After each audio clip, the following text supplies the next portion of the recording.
Hey YouTube, Kyle here, collecting America's pastime. Hope you guys are having a great day. It's been about a week and a half since I made the Hartley video. I have been busy living free and dreaming big. My wife told me to say that, so shout out to her.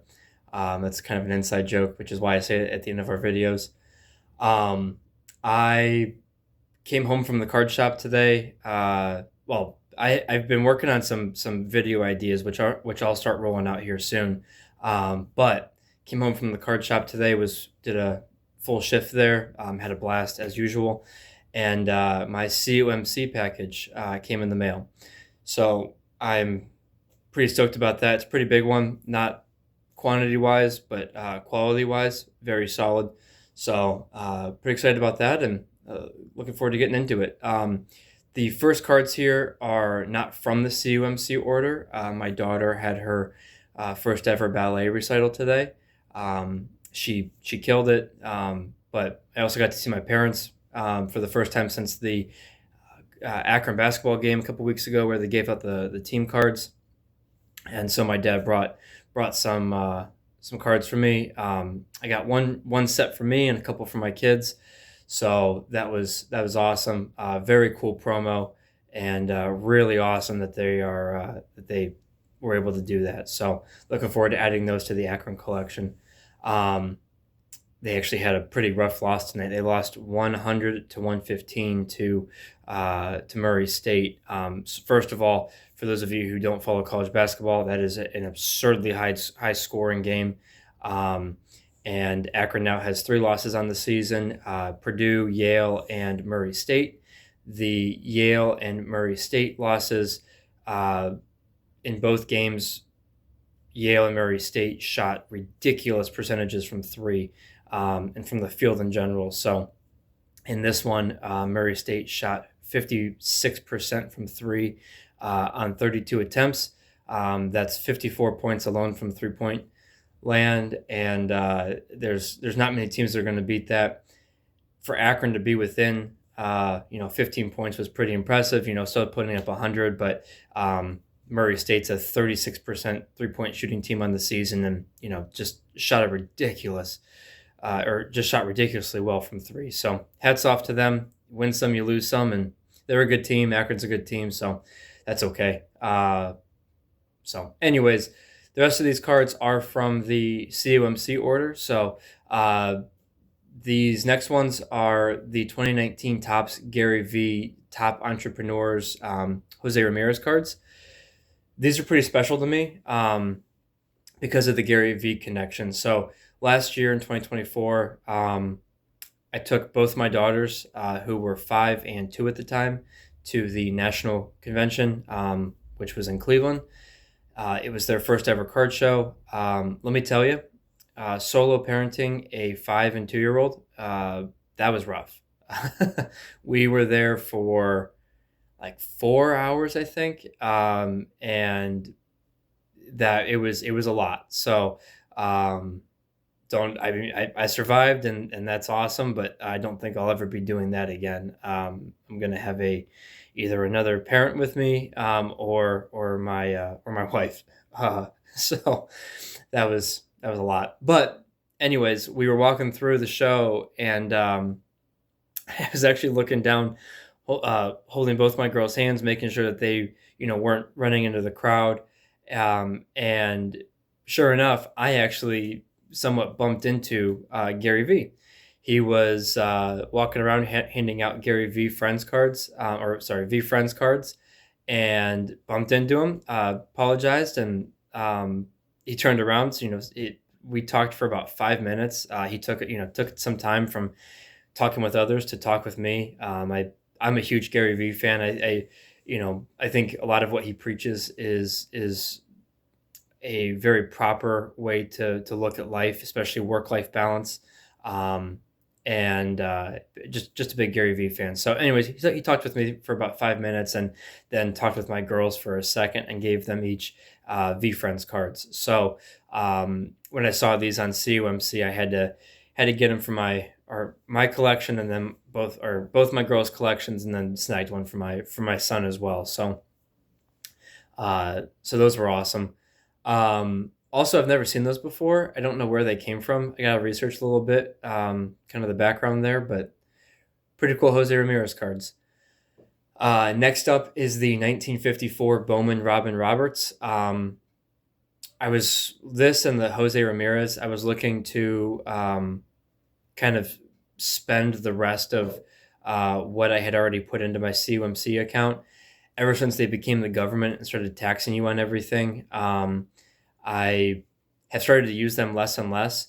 And I understand that they pay taxes. And I understand, all of that, but you know, their shipping being per card now, and um, the being taxed on what you put in to COMC instead of what you actually purchase. Not my favorite thing. So yeah. Anyways, I was already taxed on it, so I was trying to use the rest of the money in the account, which wasn't much. Um, and I found this Robin Roberts. I'm trying to add as many 50s Hall of Famers as I can for good price to the collection. I think 50s is a really good value point, to where the scarcity is there to an extent, but and the age is there. But some of these in low grade don't break the bank at all, and that was the case with this one. So again, I already have a Robin Roberts for the collection, but trying to get earlier and earlier copies is a goal of mine, as I see good deals. So hyped to add this one. Next up is the 1902 Ogden's Cigarettes Harry Vardon. This is a golf card. I'm a pretty big golf fan. I have a simulator, so, but beyond that, I do like watching golf, the history of golf, etc. If you've ever seen the Disney movie, The Greatest Game Ever Played with Shia LaBeouf, it's one of my favorite sports movies of all time. And Harry Vardon is a key player in that movie. It's the movie's about Francis Ouimet, a U.S. amateur that takes on Harry Vardon in the 1913 U.S. Open, maybe somewhere around there. I forget the exact year of it, but Disney did a great job producing the movie. The acting is terrific, in my opinion, and it's a great movie. So I've had Harry Vardon cards on my want list for a while now, and he has one pose where he's standing up against a wall outside of a building. I'm assuming in England, because he's British, and those go for a bit more, I think.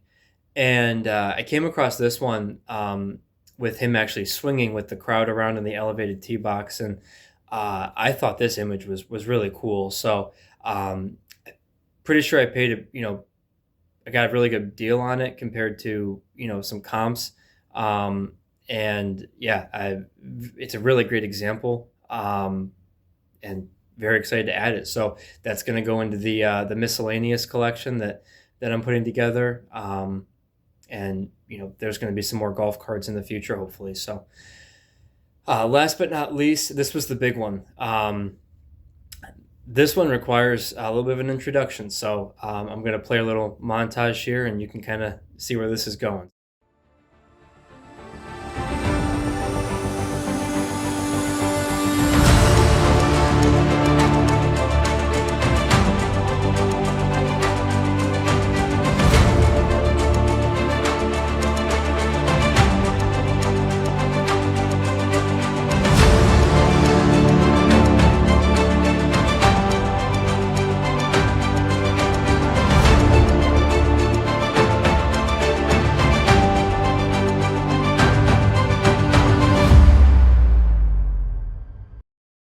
This is a 1954 Topps Jackie Robinson.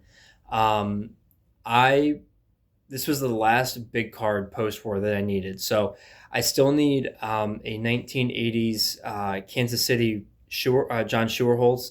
Um, he came in like the team photo card set. They're relatively rare. Used to have one again when I sold some of my Hall of Famers. That was one that went. Um, and I need a 1997, or I still need the Pat Gillick, and I think the only Pat Gillick from his, involvement days is the 1997 Canadian Hall of Fame. That one's pretty rare as well. But outside of that, the only other post-war card I needed is Jackie Robinson. In my previous attempt at the Cooperstown collection, I had a 1956 Topps Jackie Robinson that I got at the 2017 National in Atlantic City, I think. Paid around like 50 some bucks for it. It had some snow on it, but it was a cool card. And that was one of the cards I sold a couple of years ago. And when I went to go look at Jackie's, I saw what the 56 Topps was going for, which is his last card and largely his most affordable. Quite frankly, it was hard to stomach thinking about paying 3 to 4 times the price of what I had previously owned that same card for, and so I started hunting, and I was looking at 1954 Jackie because I think I looked at some of his other cards, and outside of the like 50 Bowman and or 51 Bowman and some of his really early cards. This is, I think, my favorite card of his. I love the portrait. I love the action pose as well. 54 Topps is essentially just a vertical version of the 55 Topps, which is also a great card. But I like the vertical better. And I was finding that in low grade, like really low grade, trashed beater condition, you could find them for largely the same price as what the 56 Topps was going for. So I turned my focus to 54 Topps, and this popped up on COMC when I was looking, and it has the hole punch in the top left, but centering spot on. There's no creases. The surface is phenomenal. The color is terrific. The registration is terrific.